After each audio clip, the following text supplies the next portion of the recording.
নিঃশ্বাস আর বিশ্বাস দুটোই সমান।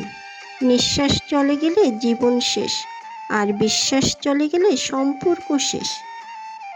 যেখানে ভুল নেই সেখানে মাথা নত করবে না, আর যেখানে সম্মান নেই সেখানে অবস্থান করবে না। হ্যালো এভরিওয়ান, আসসালামু আলাইকুম। সবাই কেমন আছেন আমার প্রাণের প্রিয় ভাইয়া এবং আপুরা? আলহামদুলিল্লাহ, আমিও অনেক ভালো আছি আমার পরিবার নিয়ে। কাছে এবং দূরে, দেশ এবং দেশের বাহির থেকে যে প্রান্ত থেকে আমার আজকের ভিডিওটা দেখতেছেন, আপনাদের সবাইকে অনেক ভালোবাসা। আমার এই ছোট্ট পরিবার থেকে আমি আছি আপনাদের সাথে। আমি শারমিন জুমা, ব্রাহ্মণবাড়িয়া থেকে। শীতকাল মানে তো অনেক কাজ। সকালবেলা ঘুম থেকে উঠে অনেক কাজ করে নিতে হয়। এদিকে বিছানা উঠিয়ে নিয়েছি, আর শীতকাল তো বুঝতে পারছেন, অনেক কম্বল মানে অনেক ভারী থাকে, ওটা গুছিয়ে নিতে হয়। আর এপাশে চিয়া সিড আমি ভিজিয়ে নিয়েছিলাম, আর চিয়া সিডটা প্রথমে খেয়ে নেব। আর চিয়া সিডটা আমি গরু দুধ দিয়ে ভিজিয়েছি, মানে এটা নো ফ্যাট, মানে কোনো সমস্যা হয় না এটা দিয়ে খেলে। আর সাথে দিয়েছি কলা, আর দিয়ে দেবো কাঠবাদাম আর কাজু বাদাম আর কালো কিশমিশ। এগুলি দিয়ে আমি এখন চিয়া সিডটা খেয়ে নেব। আপনারা আমার সাথে থাকুন, দেখতে থাকুন আমার পুরো ভিডিওটা, আমার আপুমনি এবং ভাইয়ারা।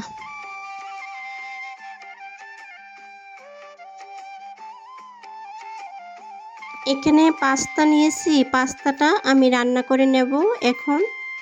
দিন যতই যাচ্ছে আমার প্রিয় মানুষগুলো কেন যে পর হয়ে যাচ্ছে আমি জানি না। কি এমন অপরাধ যে আমার কাছ থেকে সবাই দূরে চলে যাচ্ছে, জানি না কোন অজান্তে ভুল করেছি আমি। তারপরেও আমি দোয়া করি আমার প্রিয় মানুষগুলো যাতে সবসময় ভালো থাকে, সুখে থাকে, সেই দোয়া করি।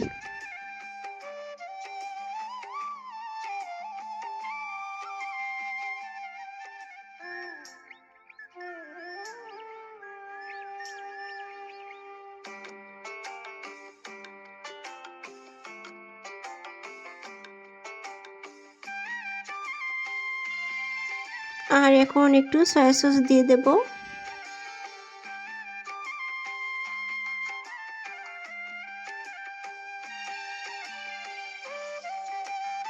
এখন আমি নাস্তাটা করে নিই, আপনারা আমার সাথে থাকুন।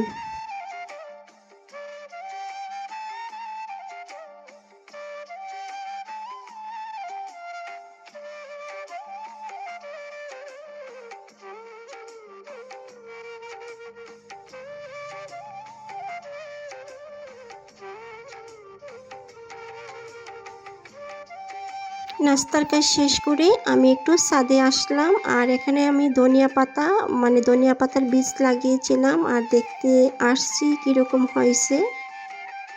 আর মোটামুটি ভালোভাবে উঠছে, কিন্তু একটাই সমস্যা, ঘুঘু পাখি, মানে আমি ওইখানে লাল শাকের বীজ লাগিয়েছিলাম, মানে ফেলে দিছিলাম, ঘুঘু পাখি খেয়ে ফেলে। আর ধনিয়া পাতার মধ্যে দেখেন কি রকম ঘাস উঠেছে, আর ঘাসগুলি একটু আমি পরিষ্কার করে দিতেছি। আমাদের মতো যারা গৃহিণী আছেন, আপনাদের যদি এরকম জায়গা থাকে ছাদের মধ্যে, আপনারা চাইলে এরকম ঝুড়ির মধ্যে মানে হালি তেলের কৌঠার মধ্যে, মানে যে কোনো বালতি ভাঙ্গা, মানে যে কোনো জায়গার মধ্যে লাগিয়ে নিতে পারেন।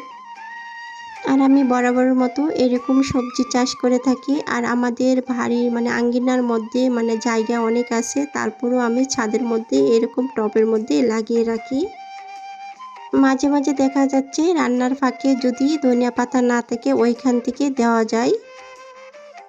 এদিকে কিন্তু আমি রান্নাটা করে নিতেছি, আর দেখতে পাইছেন পেঁয়াজ কুচিগুলি কিন্তু দিয়ে দিলাম প্রথমে। আজকে আমি রান্না করব মুরগির হাত পা গিলা কলিজা, মানে সব কিছু চামড়া মিলিয়ে আজকে রান্না করব। আর মুরগির পা খেতে বরাবরের মতো আমার অনেকটাই ভালো লাগে।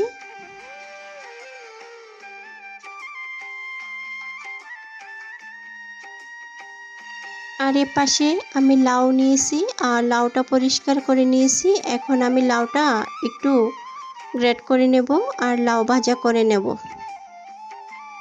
আর এখন দিন এতটাই ছোট, কাজ করে পারা যাচ্ছে না, সংসারের কাজ করে আর ভিডিও বানিয়ে সময় পাচ্ছি না, খুবই কষ্ট হয় এখন।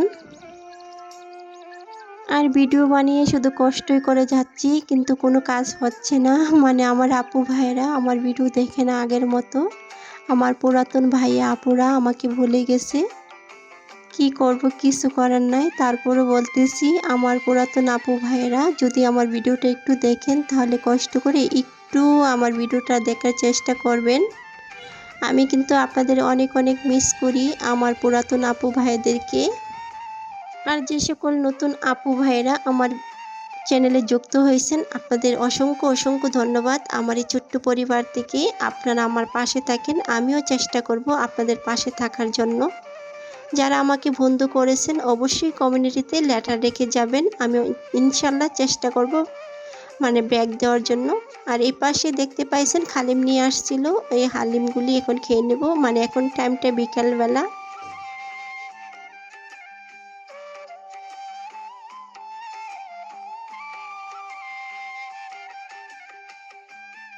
আর এই গাছটা আমার নতুন লাউ গাছ। আর দেখতে পাইছেন গাছের মানে লাউয়ের আগাগুলি পড়ে যাচ্ছে, আর সময়ের অভাবে মানে লোকের অভাবে আমি এগুলিকে দিতে পারি না কোনো কিছু, মানে এগুলি।